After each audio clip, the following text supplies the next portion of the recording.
Yes, Tim Pool is actually defending me against naysayers. Stop making me defend Hasan. He's explaining, as I have for 14 years, that commercial drone technology has created an insane level of warfare. Saying you can buy these things is not telling people to buy them. And I've said the exact same thing Hasan has said here and to the U.S. government. The world has the world is frozen. The pigs are flying. It's the rarest of Tim Pool W's. The broken clock is showing what time it actually is. Why is he saying that? Because Canary Mission has looked at what Ethan Klein was using as a clip and has decided this is a good opportunity to attack one of the most committed anti-Zionists in American media and jacket him. Another Israeli agent, Eyal Yacobi, among many other right-wing accounts on the timeline, are posting this to much virality. The clip itself, ironically enough, doesn't actually suggest what the description is saying. Should I sue this councilwoman? Hasan Piker is telling his followers to make drones. Also, Hasan Piker said that America deserves and has hosted who on his stream. I know I usually have a policy of not doing this, but I think we should maybe we should hit the defamation suit. Anyway, here's a couple pictures of our mayor and a current city councilman hanging out with him recently. I'm thinking about it. Oh yeah, it was originally boosted by Ethan Klein. No, don't tweet, just sue. No, there are literally more people watching the stream now than voted for it. It won't hurt to talk to some lawyers. No, I think I'm gonna do that. I'm going against my my previous policy of not suing these animals. It's pretty obvious what's going on. I think it's worth suing a person in office doing defamation compared to random Twitter posters for sure. Yeah, no, that's why I was Congressman Randy Fine wants to deport you over this. Yeah, this is what I mean. That's why I was saying, like, litigiousness is annoying, as you're rightly pointed out, but as elected public officials, you have to draw a line, I think. Yeah, no, I'm gonna. That's why I'm drawing a line. If it wasn't an elected official, I wouldn't give a shit. Who gives a what some like random dickhead on Twitter says? Yeah, suing a content creator for being a is very different than suing a flagrantly racist councilwoman in New York City. Please sue this too. Oh yeah, it was originally boosted by Ethan Klein. Yeah, I saw this. Over on the H3 subreddit, diehard fans have been registering to discuss with Ethan and Hila Klein's enthusiastic support for Trump and Netanyahu's civilian slaughter campaign in Iran. As always, critical posts are being deleted. This cult situation. Good luck, everyone. All peace and love. This is the last post I'll make here. It's by far the most difficult one I've made. I've fought for Ethan in so many subs. I defended Hila nonstop since October 7th.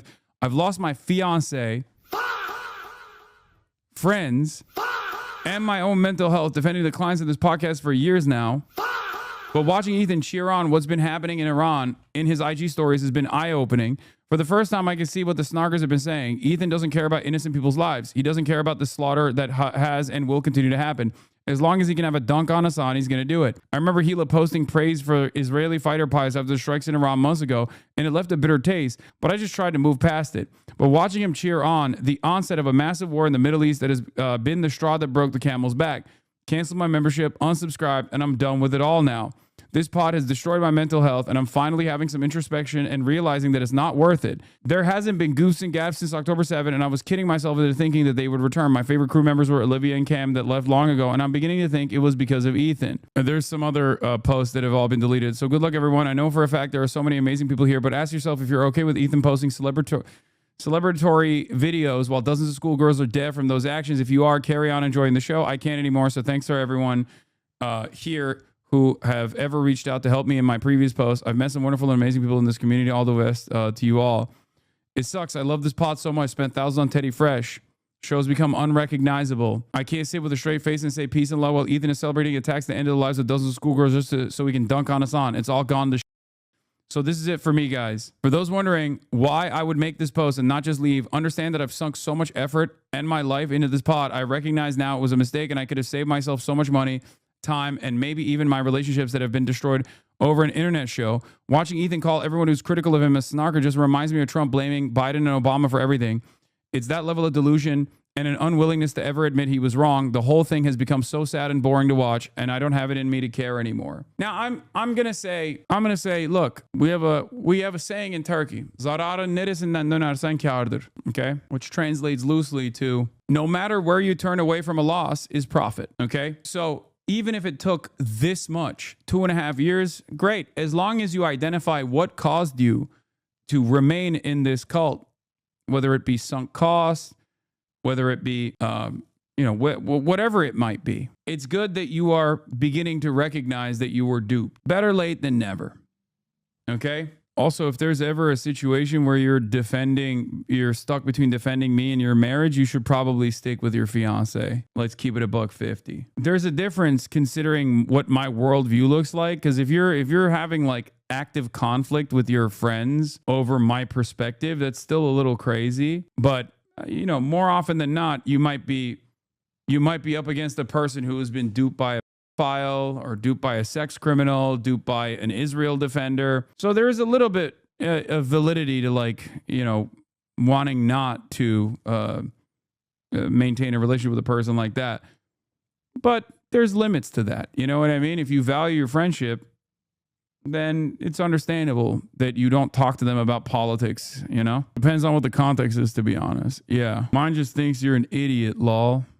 I mean, yeah, who cares? Don't talk about this issue with them. Your relationships in the real world are significantly more important, in my opinion. If you're going to if you want to change their minds about like actual politics and actual policy, that's different. I do, however, believe that you should probably, stick with your real world friendships. My husband calls you my internet boyfriend. Anyway. La, la, la, la.